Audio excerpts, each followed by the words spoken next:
dan teman-teman sekalian. Perkenalkan, kami dari kelompok 2.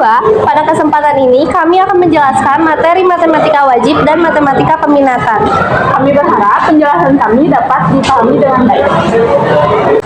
Baik, perkenalkan, nama saya Amalia Ramadhani. Di sini saya akan menjelaskan mata pelajaran matematika wajib. Kali ini saya akan menjelaskan statistika dengan berfokus pada ukuran pemusatan data, yaitu median. Median yaitu nilai tengah dari sekumpulan data yang telah diurutkan dari yang terkecil sampai yang terbesar, ya, atau sebaliknya. Median terbagi menjadi dua, yaitu ada median data kelompok dan data tunggal.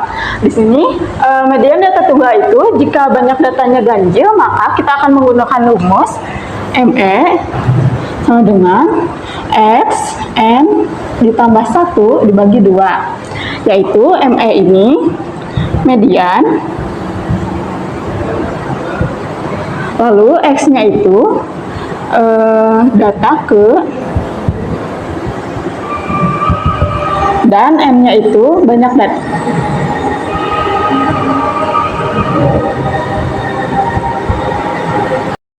Lalu, jika banyak datanya itu genap, maka kita menggunakan rumus ME sama dengan 1/2 X, N dibagi 2 ditambah X, N dibagi 2 ditambah 1.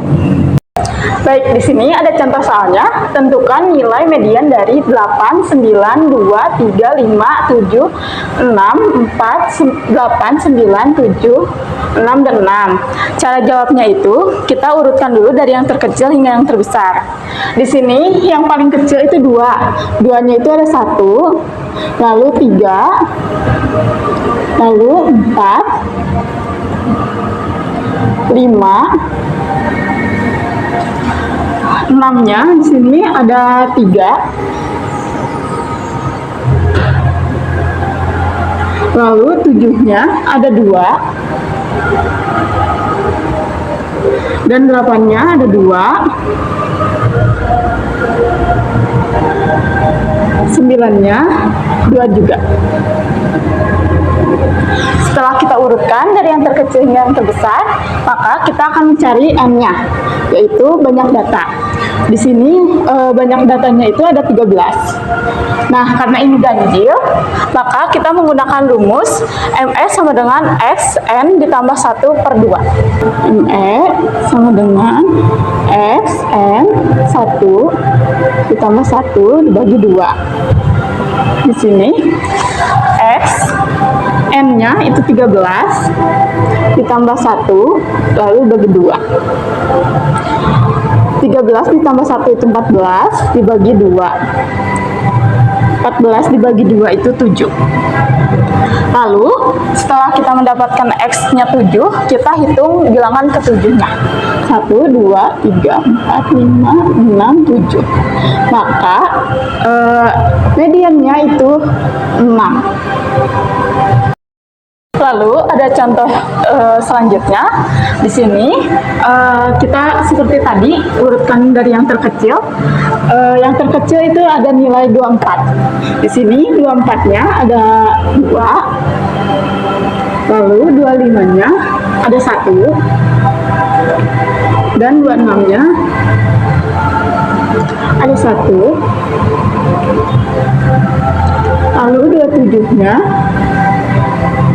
ada 1, dan 28-nya ada 3.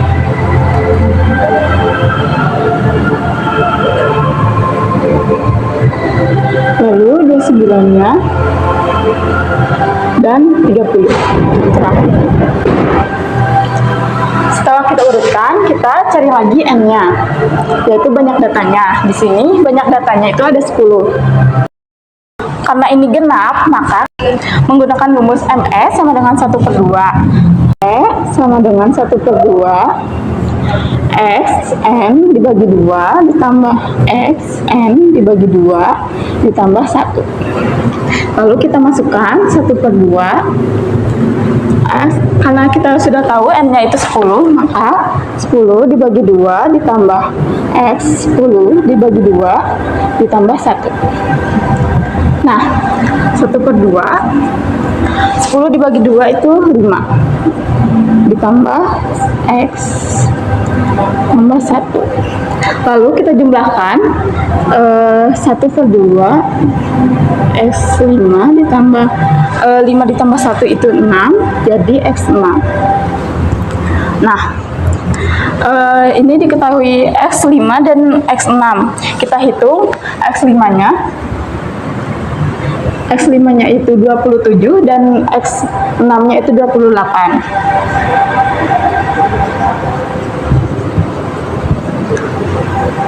Lalu kita jumlahkan 27 ditambah 28, yaitu hasilnya 55.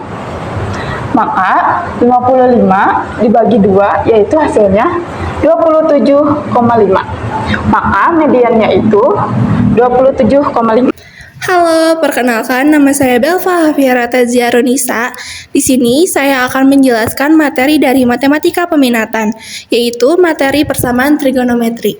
Persamaan trigonometri adalah persamaan yang memuat satu atau beberapa fungsi trigonometri dari beberapa sudut yang belum diketahui nilainya. Lalu, di sini persamaan trigonometri terdiri dari sin X sama dengan sin alfa, lalu cos X sama dengan cos alfa, dan tan X sama dengan tan alfa. Di sini mereka memiliki rumusnya masing-masing. Yang pertama yaitu sin X sama dengan sin alfa. Sin X sama dengan sin alfa dapat dituliskan rumusnya sebagai berikut. Yang pertama yaitu X sama dengan alfa ditambah K dikali 360 derajat. Lalu yang kedua yaitu X sama dengan 180 derajat dikurangin alfa ditambah K dikali 360 derajat. Lalu yang kedua yaitu rumus dari cos X sama dengan cos alfa. Yang pertama yaitu X sama dengan alfa ditambah K dikali 360 derajat. Lalu rumus yang kedua yaitu X sama dengan min alfa ditambah K dikali 360 derajat. Dan yang terakhir yaitu dari rumus tan X sama dengan tan alfa, yaitu X sama dengan alfa ditambah K dikali 180 derajat. Selain rumus-rumus yang di sini, mereka juga memiliki rumus lain yang dapat dituliskan sebagai berikut. Yang pertama dari sin X sama dengan sin alfa. Nah, di sini rumus yang pertama yaitu X sama dengan alfa ditambah K dikali 2pi. Lalu rumus yang kedua yaitu X sama dengan pi dikurangin alfa ditambah K dikali 2pi. Lalu yang kedua itu rumus dari cos X sama dengan cos alfa. Yang pertama yaitu X sama dengan alfa ditambah K dikali 2pi. Lalu yang kedua X sama dengan min alfa ditambah K dikali 2pi. Dan yang terakhir yaitu rumus dari tan X sama dengan tan alfa, yaitu X sama dengan alfa ditambah K dikali pi. Baik, di sini kita masuk ke contoh soal. Seperti yang sudah dituliskan, yaitu tentukan himpunan penyelesaian dari persamaan trigonometri berikut. Seperti yang kita ketahui, di sini ada tan X sama dengan tan 25 derajat, 0 derajat lebih kecil sama dengan X lebih kecil sama dengan 360 derajat. Cara menyelesaikannya, kita menggunakan rumus tan X sama dengan tan alfa. Di sini kita tuliskan tan X sama dengan tan 25 derajat, maka diperoleh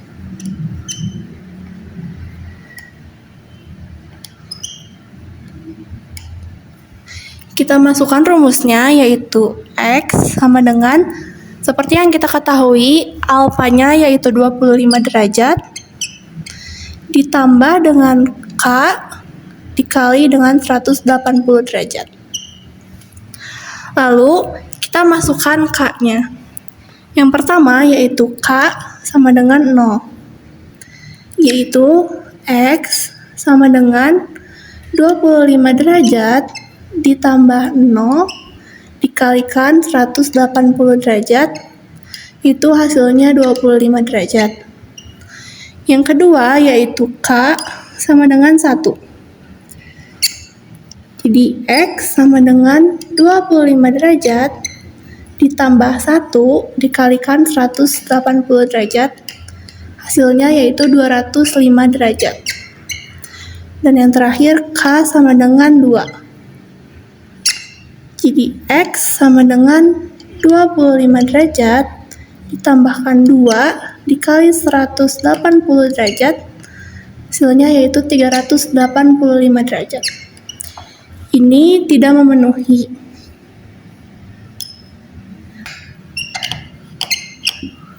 Himpunan penyelesaiannya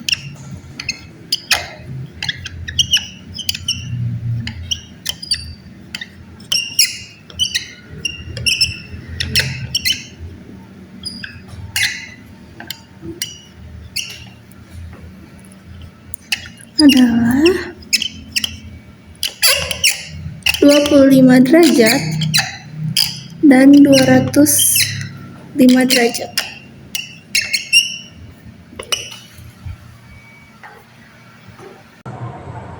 Halo, perkenalkan saya Debbie Anjani. Saya akan menerangkan materi matematika wajib tentang permutasi, khususnya notasi faktorial. Notasi faktorial adalah cara penulisan perkalian berurutan dari suatu bilangan asli dengan semua bilangan di bawahnya sampai dikalikan 1. Notasi faktorial biasanya ditandai dengan tanda seru, yaitu N tanda seru. Dibacanya N faktorial. Selanjutnya, saya akan menjelaskan langkah-langkah menentukan hasil faktorial. Yang pertama, angka diuraikan menjadi perkalian berurutan sampai 1. Lalu yang kedua, kalikan secara bertahap sampai diperoleh hasil akhirnya. Sehingga rumus yang diperoleh adalah N faktorial sama dengan N dikalikan N dikurang 1, lalu dikali N dikurang 2, lalu dikalikan seterusnya hingga dikalikan dengan 1.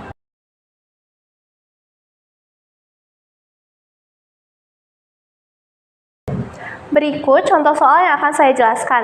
Tentukan nilai faktorial dari 5 faktorial. Sesuai langkah-langkah yang sudah saya jelaskan sebelumnya, untuk menentukan hasil faktorial yang pertama adalah angka diuraikan menjadi perkalian berurutan sampai 1. 5 faktorial sama dengan 5 dikali 4 dikali 3, lalu dikalikan seterusnya sampai dikalikan dengan 1.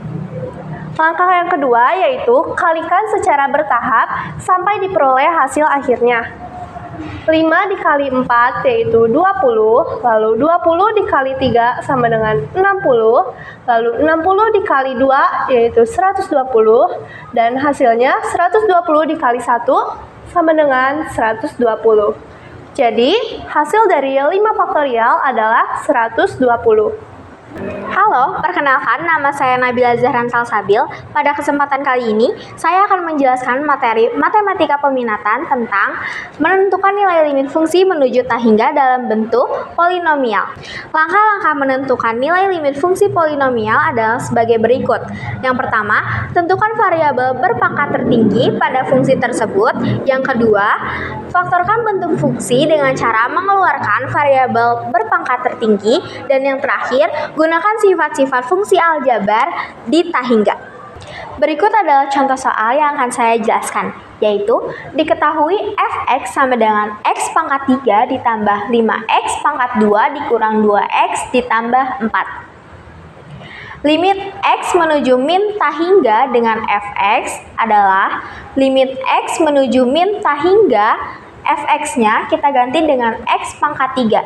Jadi, limit x menuju min tak hingga x pangkat 3 sama dengan x pangkat 3 ditambah 5 X pangkat 2 dikurang 2X ditambah 4.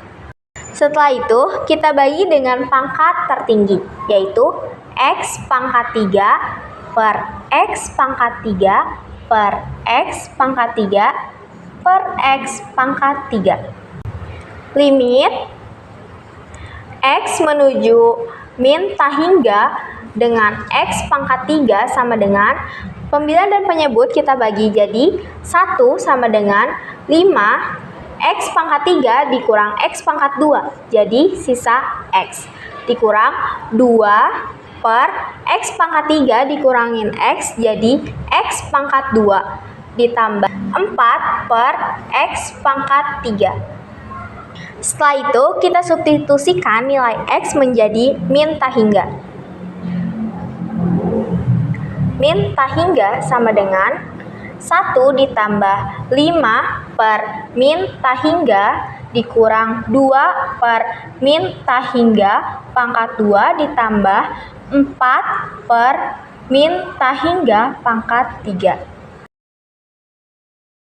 Jadi, min hingga pangkat 3 sama dengan 1 ditambah 5 per min hingga dikurang 2 per min hingga pangkat 2 ditambah 4 per min hingga pangkat 3. Selanjutnya, min hingga pangkat 3 sama dengan 1 ditambah 5 per min hingga sama dengan 0 dikurang 2 per min hingga pangkat 2 adalah 0 ditambah 4 per min hingga pangkat 3 adalah 0. Jadi, min hingga dikali dengan 1 sama dengan min hingga. Jadi, hasil akhir dari soal ini adalah min hingga.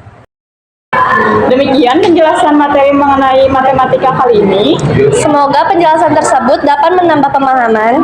Kami mengucapkan terima kasih atas perhatian Bapak, Ibu, dan teman-teman sekalian. Apabila terdapat kesalahan dalam penyampaian, kami mohon maaf. Sekian dari kami, terima kasih. Wassalamualaikum